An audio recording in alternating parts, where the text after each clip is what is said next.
To talk more about these horrific incidents, I'm joined now by CNN political commentator Van Jones, who's live for us in Washington, and CNN law enforcement analyst Cedric Alexander joins me now as well. So, Van, let me begin with you, because we constantly around the world, this is for our international audience especially, we constantly get told that America is the land of the free, home of the brave, the greatest nation on earth.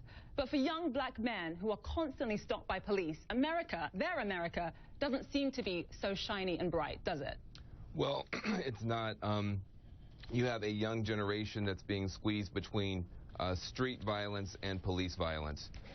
You have about half of all the people killed by guns in the United States are African-American men, often killed by other African-American men. But the problem is that then when you try to turn to the system, you have these kind of outcomes. What's so horrific about the one that we showed, the first one, what you tell your kids to do, this young man did. Often in what we call the hood, you have the woman drive the car, the man does not drive, because often police will pull over young black men. So he's letting the woman drive, or he's letting, she's the one that's driving. That's supposed to be correct. Number two. That's actually a thing that people get told. Make sure the woman drives the car in the hood. Absolutely. So she's driving, he's not driving.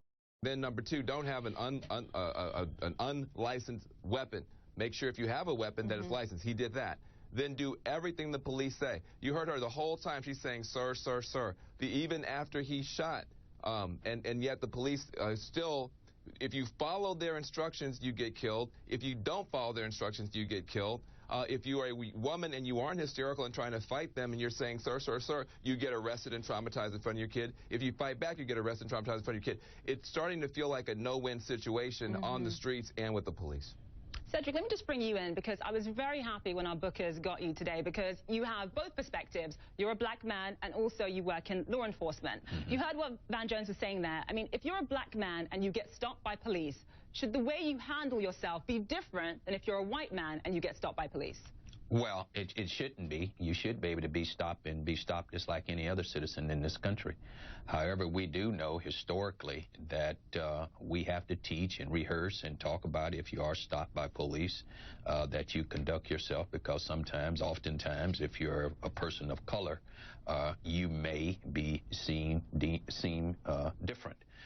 Part of the issue here is both of those videos are horrific to watch, and it's so unfortunate that we're still in this very place that reached a tipping point 2 years ago with Michael Brown. You get a sense that we haven't advanced or moved anywhere when you look at these two videos from today. However, we know that there's still an investigation that needs to be done that would capture any and all forensics evidence, witness statements, along with the video footage that we have, to maybe paint a story of what took place. But to look at either one of those videos is very alarming, and it clearly suggests, I think, to many people in this country, and I think Van will agree, that we got a lot of work to do still, and we're not going to do that work unless we roll up our sleeves and figure out how we're going to do this, because this is a real serious issue. So let me ask both of you this question. And Cedric, you might be better equipped to handle this because you're in law enforcement. What is the cause of this? Is this racism? Is there too much racism within the police force? Is it that police officers are too violent? Is it that they are so used to violence and death that they go into every situation expecting the worst? Cedric, what do you think the cause is? Well, I don't think you can drop all the load. Let's put these cases aside, and let's make sure we're talking generalities here and not no specifics. You can't drop all the load of this on police officers. You have a lot of good police officers that are out there that do this job every day, and the things that they do you never hear about. But unfortunately, when you have these types of events that seem somehow to be more frequent than what we care to think about, it certainly does create a certain amount of pause that create this environment that can I trust my police department to do the right thing?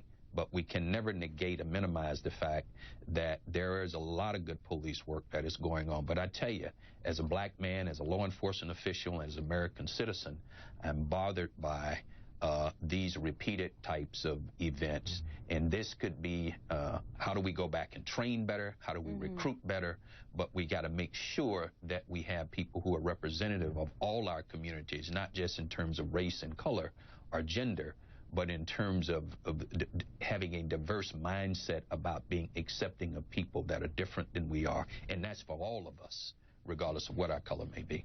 Van, can I get you to jump in? I mean, what do you think the root of all of this is?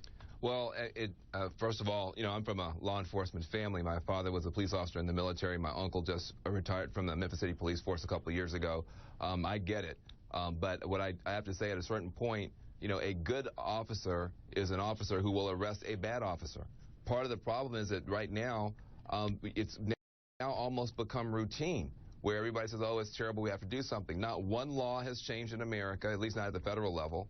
In Minnesota, apparently, and I have to verify this, but I just talked to an activist on the ground who said that not one police officer has been successfully prosecuted for shooting an unarmed person in Minnesota in many, many decades, if ever. And so when you have a system where you can bring out the worst in people, a human system has to have checks and balances. But that's why we have meat inspectors, not because we don't like the butchers. We just want to make sure they're doing right. You have building inspectors. You have building inspectors, not because you hate the architects and construction workers. You want to make sure that everybody's doing right. When you don't have anyone policing the police and no police officers get in trouble, no matter how many videos go up, at a certain point you create a culture of impunity, especially against African Americans, and that's my great fear now. Cedric, I just want to get some context as to how policemen in America are trained. If you're a police officer and you're stopping someone, whether they're white or black, and you tell them, can I see your license, please, which is completely fair, and then they reach for their license and then you shoot them, what business do you have being a police officer? Well, that's a good question. You have no business being a police officer. Is that the case, in which the way you just described it? But let me mention something here and jump on and piggyback something Van just noted and stated. Training is essential, and it is in many departments across this country. And there is this, what we hear oftentimes, is a code of silence among police officers. And I won't say that that does not exist, but I also have to note that there are officers out there who come in, who give IA statements, are required to give statements. I'm going to tell you, the young generation officers we have out there now, there are many that are not going to cover it if they see some wrongdoing. They're just not going to do it. Are they going to respond? But when you bring them in, put them under oath, and they have to write a statement, they clearly get it. This could cost you your job, it could cost you your career, and you can end up in jail if you come in here lying. We reinforce that very strongly here where I am in DeKalb County, Georgia. But do you have them instances where people try to cover for each other for wrongdoing? Yes, you do. But that will not be tolerated and should not be tolerated. And we got to continue to speak out against it, just as what Van is stating. Understood. Van, what do you think that the Black Lives Matter protests have achieved? Have they achieved anything?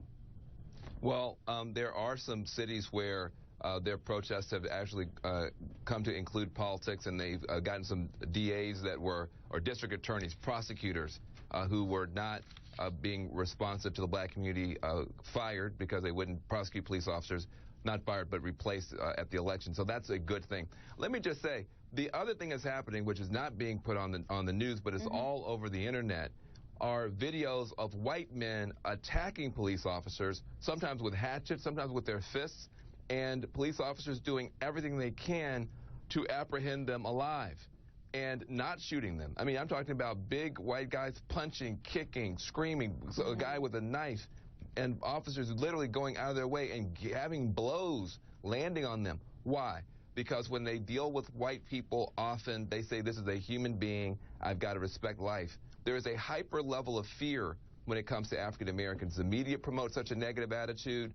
There is a higher level of violent crime in the black community, and there's a different mentality that this is more of a threat than someone I'm here to protect and serve and arrest alive. And that mentality showed up. He continued to point the gun in the car, though there was a little girl in the back, a woman there, and the guy is dying. Does the police officer think this guy is going to miraculously heal himself and jump out of the car? Why do you now have your gun trained on a grieving woman who's totally cooperative and a little girl? These are the kinds of things that you don't see happening with white people and police in America. It's not just in America, but also police officers in other countries. I'm from Britain, and they will do everything in their power, whether the person is white or black, not to use force, not to use a deadly weapon. So it's certainly something that, needs to be thought out, at least in this country anyway. Van Jones, Cedric Alexander, we have to leave it there. Thank you so much. Appreciate it. Thank you for having me. Thank you.